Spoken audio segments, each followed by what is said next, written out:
Muy bien. John Gutenberg, en el año 1440, explicábamos, nos da un aporte tremendo a la humanidad y sobre todo al humanismo, ¿no? Porque va a permitir, pues, consolidar, que esto se expanda. Y habíamos dicho que era el Ferrari para el humanismo, ¿no? El Ferrari porque va a ayudar a que, pues el conocimiento del humanismo, pues, llegue a diferentes espacios, diferentes zonas de Europa.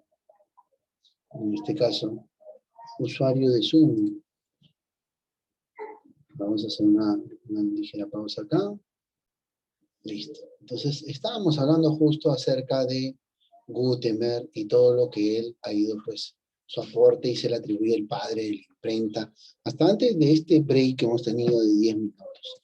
Importante porque ojo, esto también figura como parte de una cuarta característica dentro del humanismo, ¿no? Aporte como tal, ojo, ¿no? Una amplia difusión en Europa, es una característica. Y esta amplia difusión pues se vio beneficiada pues al humanismo por la imprenta. ¿No? Y teniendo el dato usted ahí bien marcado. Una quinta categoría, le habíamos hablado hasta antes del break, era el desarrollo de las innovaciones científicas y artísticas. Cuando hablamos de este punto, de esta quinta característica del humanismo, y ya el humanismo empieza a desligarse de todo esto. Recuerden ustedes que estamos hablando de que el hombre es el centro de toda atención, ¿cierto? Muy bien, por ahí van a surgir grandes representantes, ¿no? Uno de ellos va a ser Leonardo da Vinci.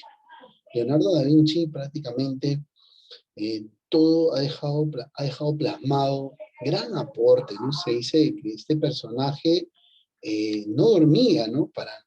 Para continuar sus estudios e investigaciones en su obsesión de querer saber y conocer acerca más del hombre, ¿no?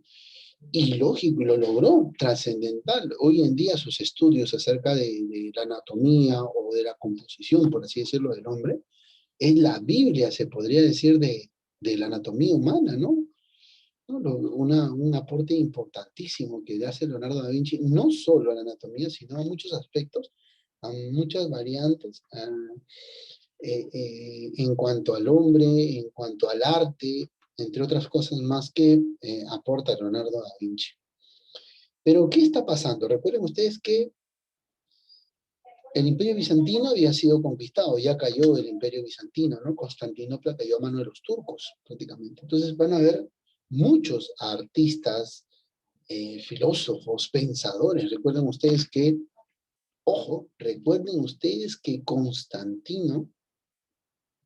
Justiniano, perdónenme, vamos a corregirnos. Justiniano, ¿qué hacía Justiniano en el Imperio Bizantino? Que es una de las primeras acciones que hace Justiniano.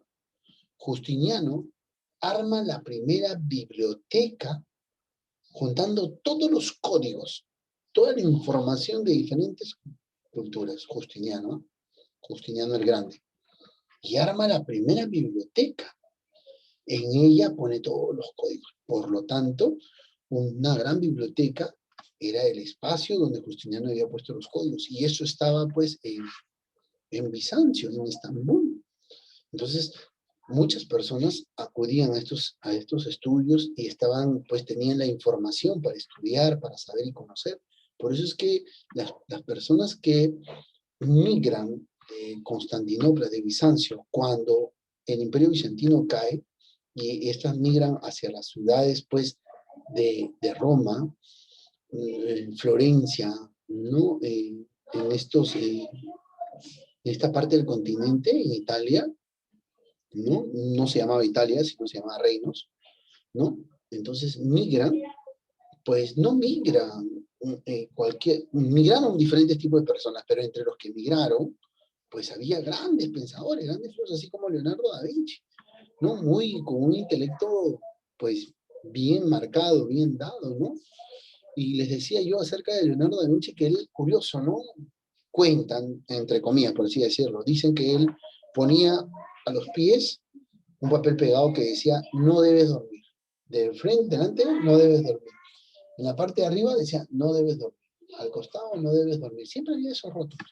Y cuando él quería dormir, trabajo óptico y mental, miraba y decía, no debe dormir, no dormía. Se le ganaba el sueño y digamos, miraba para arriba y decía, no debe dormir, no debe dormir. Volteaba por un costado, no debe dormir, miraba, no debe dormir. Y eso pues hacía que su cerebro pues empiece pues a rigar y a pensar y no ir quitándose el hábito de no poder dormir, ¿no? Y dicen que no dormía en este caso, ¿no? Pero él se aloja en, un rey lo aloja él, si no me equivoco, Luis XIV, creo, es el que lo aloja en su corte, él vive en la corte de palacio, ¿no? Y es pues ahí donde empieza a hacer, a, lo empiezan a buscar para que haga diferentes trabajos artísticos, Leonardo da Vinci, propio del Renacimiento, lógico.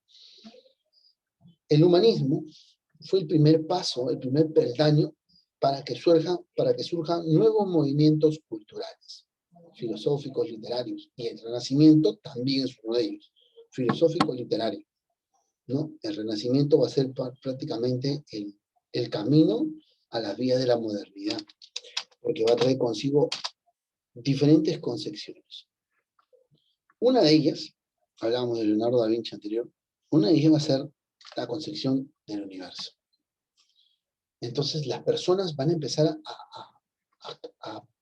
a razonar, no como hasta el momento lo hacían, sino van a empezar a analizar, a investigar muchos aspectos, no solamente con, en caso, poniendo al hombre como centro, eso era ya en el humanismo.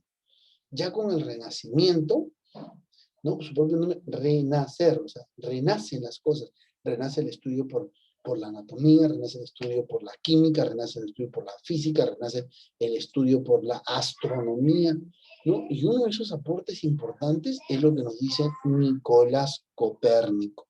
Y a veces cuando nos dejan una tarea en clase, dice, dibuja el universo, y tú lo dibujas tal cual como lo ves acá, ¿no? El tercer planeta, ¿no? Ahí está.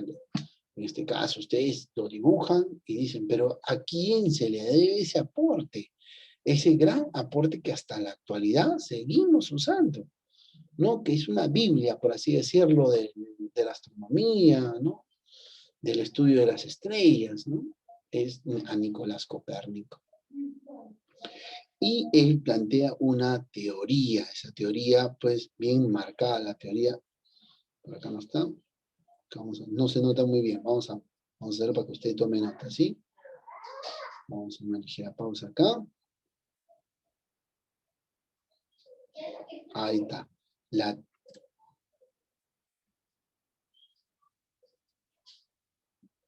Vamos acá. ¿Qué pasó? Pasó un percance, ¿sí? Rapidito nomás acá. Vamos acá.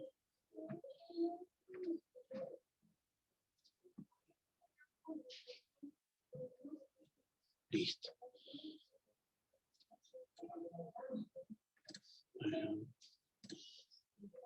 Muy bien. Ahí está. Uy, ¿qué pasó?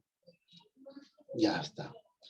Nicolás Copérnico. Habíamos dicho su aporte majestual en su teoría heliocéntrica, ¿no? Del sistema solar, donde está el Sol en el centro y los demás planetas giran alrededor del Sol. Teoría importante que hasta la actualidad, pues, nosotros venimos estudiando de esa forma, ¿no?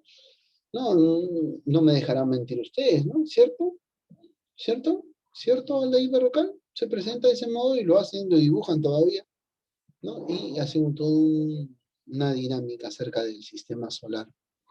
Entonces tenemos al Renacimiento netamente ya embullido, envuelto entre nosotros, que va a ser este movimiento cultural que se produjo en Europa Occidental, en la parte occidental de Europa, ¿no? Durante los siglos XV y siglo XVI.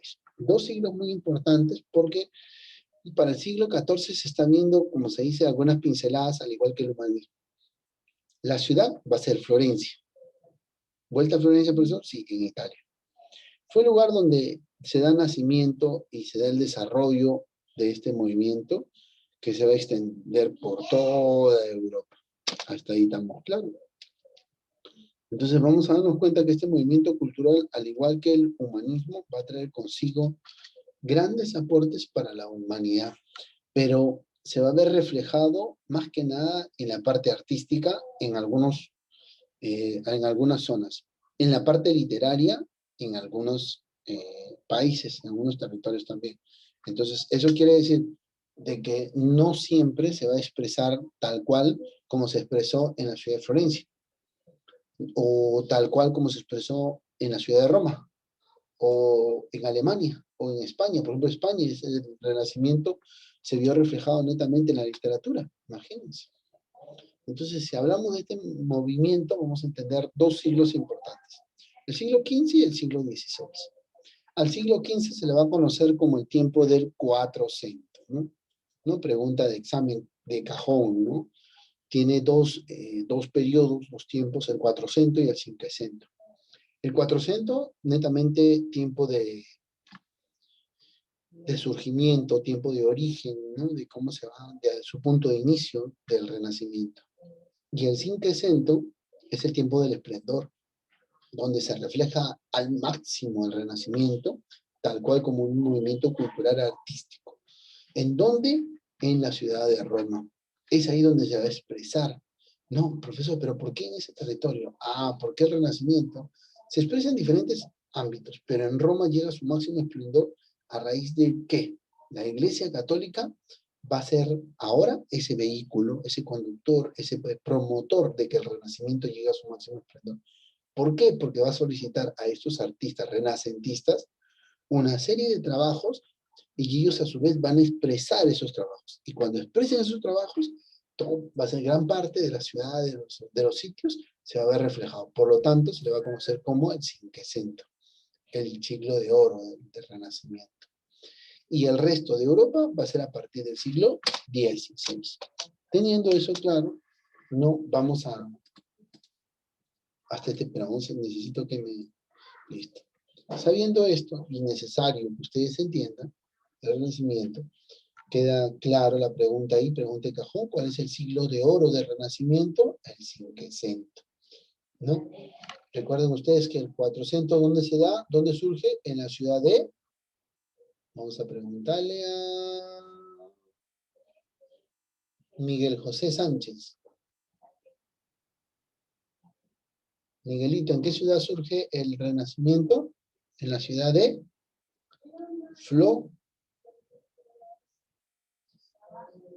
Miguel José, hijo. Fátima, dime. En la ciudad de Florencia. Muy bien. Aldair Berrocal. En Roma.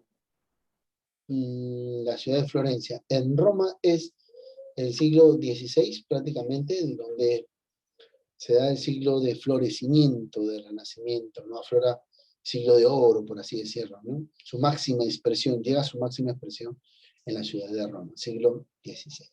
Bien, vamos a continuar, queridos estudiantes. Pero ¿cuál es el punto de partida para que surja otro movimiento? Pero ya más enfocado, en el sentido de que este movimiento que va a surgir se va a enfocar en los usos y costumbres de la Iglesia. La Iglesia Católica, recuerden hasta hace un momentito, yo les dije que estaba pasando por una serie de crisis, ¿no?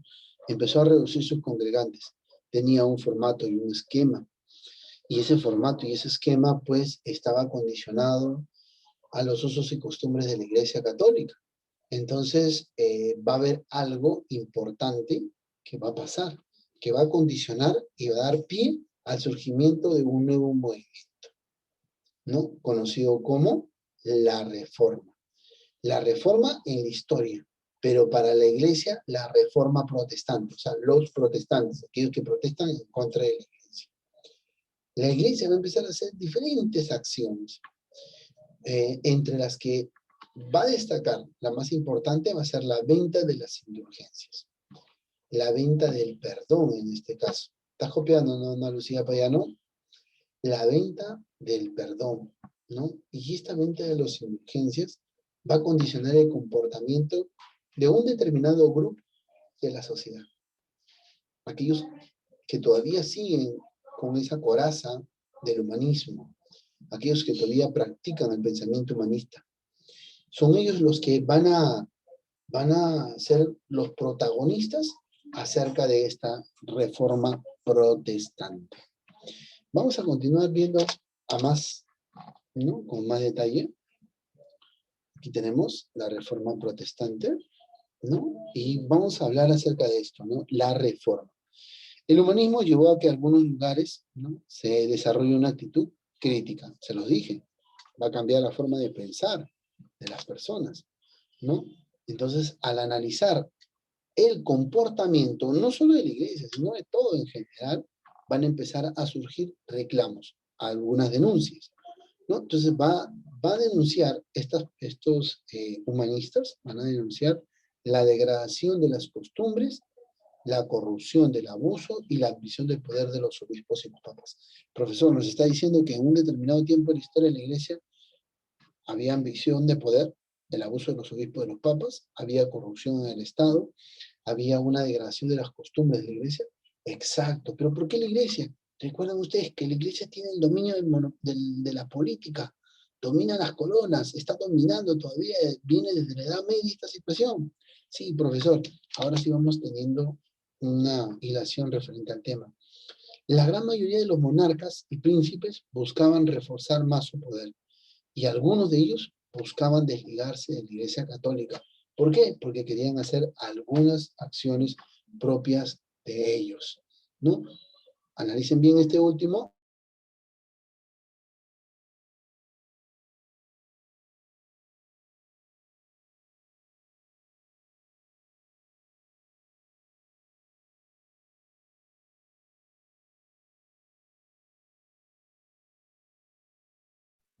Bien. Analizando este esquema dado y marcado, ¿no? Entonces estamos viendo que va a haber humanistas, ¿no?, que van a desarrollar una actitud crítica, que van a denunciar diferentes acciones y costumbres, no solamente de la iglesia, sino la corrupción que hay dentro de la misma, el abuso de poder. Y por otro lado va a haber reyes que van a estar en contra de la Iglesia Católica porque quieren hacer quizás de repente su voluntad. Y vamos a analizar por qué algunos reyes quieren desligarse de la Iglesia Católica y no quieren, pues, como se dice, continuar con ese dominio, ¿no? Vamos a analizarlo como se presenta. Así surge la Reforma Protestante. Una fecha clave de la Reforma Protestante o de la acción va a ser, pues, la constitución de nuevas iglesias cristianas. El cristianismo va a cobrar fuerza en este tiempo, ¿no? Y van a ser, pues, los humanistas los que, pues, busquen a este humanista, a estos humanismos. Vamos a compartir una fecha clave, ¿no? Una fecha clave concerniente a las reformas protestantes, ¿no? Vamos a compartir pantalla acá, con sonido.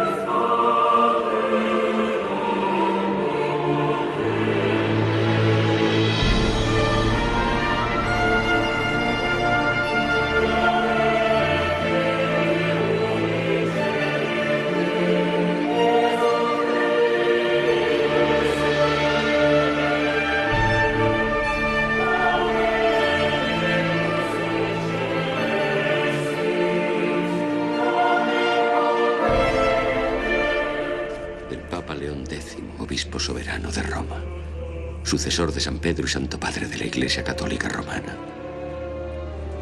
He anhelado a alguien que salvase a la cristiandad. Recemos porque haya llegado. Si de verdad creemos que Cristo es nuestro Salvador, entonces tenemos un Dios de amor. Y ver a Dios en la fe es poder contemplar su corazón amable.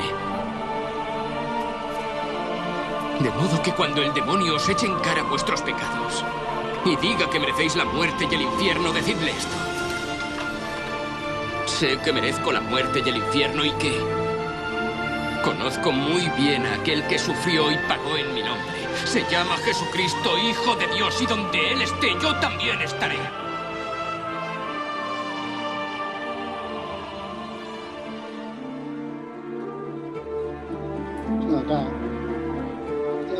esta parte, por favor. Y esta nueva basílica de San Pedro no es solo un edificio, Alejandro. Es un símbolo de mi intención de restaurar la iglesia de Cristo. Y Alberto podría ser una pequeña bendición para eso. Ofrece 10.000 ducados por Mainz. Pero Alberto está arruinado, Excelencia. ¿Estáis bien informados? Los Fluger le prestarán el dinero. Los banqueros imperiales. Un préstamo 8 años. ¿Y cómo se lo devolverá? Juan Tetzel.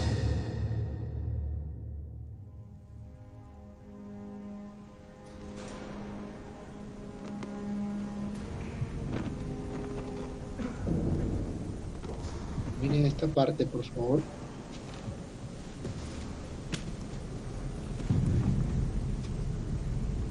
En el cielo hay un cofre del tesoro lleno de méritos. Los méritos de Cristo Jesús, de la Virgen María y de los santos que, con sus sagradas vidas, nos han salvado a nosotros, pobres pecadores necesitados. Esta noche el cofre está abierto a vosotros. ¿No oís sus voces? ¿Esas voces que gritan? De vuestros difuntos padres, abuelos, tíos, tías, gritándoos: querido hijo, querida hija, por unas pocas monedas podéis rescatarles de su castigo y su sufrimiento. Escuchad, agudizad los oídos. Un padre que llama a su hijo, una madre a su hija.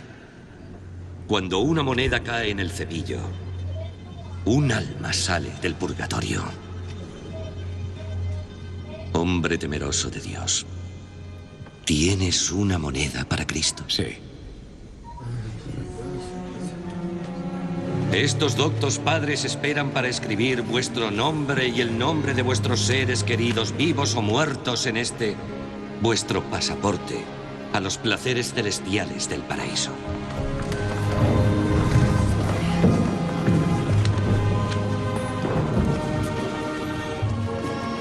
¿Nombre? Anna Thaler. ¿Nombre? Guntram Berleck. ¿Nombre? Mary Pau. ¿Nombre? Gretel. Aquí tienes. El siguiente. ¿Nombre? Formada por el arzobispo de Mainz. 31 de octubre de 1517. Tomen ¿Dónde nota. la conseguiste? En Jüterbock. La compré en la Está iglesia. arribita. 31 de Esto octubre de solo es un papel, 1517. Hannah. Estas palabras no significan nada. No es buena. Debes confiar en el amor de Dios. Guarda tu dinero para alimentar a Grete.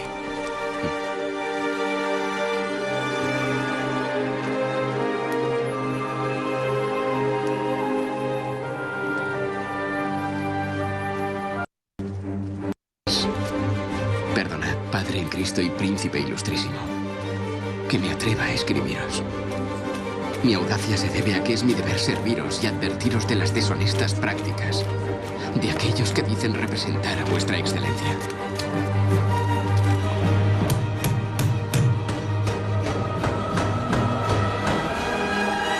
Cristo no ordenó predicar indulgencias, sino el Evangelio. Remitid esto a Roma. Hay que enseñar a los cristianos que aquel que socorre al pobre o ayuda al indigente realiza una obra mayor que si comprase indulgencias. Si el Papa puede vaciar el purgatorio, ¿por qué no lo hace por amor?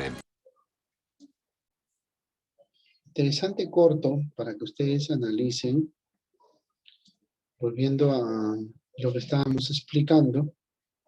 31 de octubre de 1517, la iglesia en la cual pues empieza a plasmar su reforma protestante, y así surgen las 95 tesis de Martín Lutero. del cual vamos a continuar, ¿no?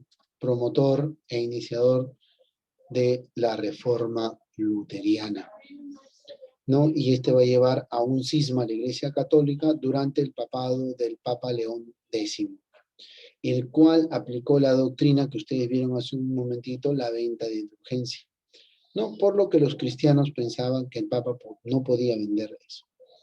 La absolución de los pecados era irrisorio, que no se podía vender. Pero hicieron esto en base para recolectar grandes sumas de dinero, vendiendo las mismas y la búsqueda de la venta del perdón en este caso.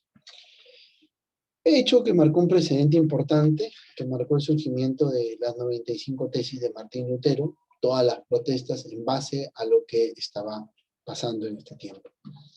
Vamos a ver otras dos reformas protestantes. Juan Calvino, seguidor de Martín Lutero, él pues aplica esta reforma protestante en Suiza y en Holanda con un aspecto más radical. Ya con Enrique VIII en Inglaterra, él rompe y fractura los lazos con la Iglesia Católica por motivos netamente espirituales. Él se había enamorado de una doncella de palacio y ya tenía esposa. Pero como el Papa no lo quiso divorciar, él dijo, no, voy y formo mi propia reforma y mi propia religión, la religión anglicana. Interesantes hechos que son propios de la reforma y tenemos a estos tres máximos representantes. Martín Lutero, luteriana; Juan Calvino, el calvinismo; y Enrique VIII, el anglicanismo, ¿no? Vamos a dejar de compartir. Nos queda un minuto, muchachos. Espero que les haya gustado la clase del día de hoy. Nos hemos quedado hasta la reforma protestante. Venimos la próxima semana con la contrarreforma, ¿sí? Dime, Ana Lucía Payano. Profesor, si me he estado viendo agacharme a cada rato es porque acá tengo mi cuaderno y sí he estado copiando. Ok, no te preocupes, hija, no te preocupes, sí te creo. ¿Alguna pregunta? Si no hay más preguntas, pulgar arriba antes que se cierre la sala, chicos. Pulgar arriba. Cuídense, que tengan buen fin de semana. Bendiciones para todos, ¿sí? Princesas y príncipes, un abrazo fuerte. Sí, cuídense. Nos vemos el próximo viernes. Buen fin de semana. Chao, profesor. Chao, chao, corazón.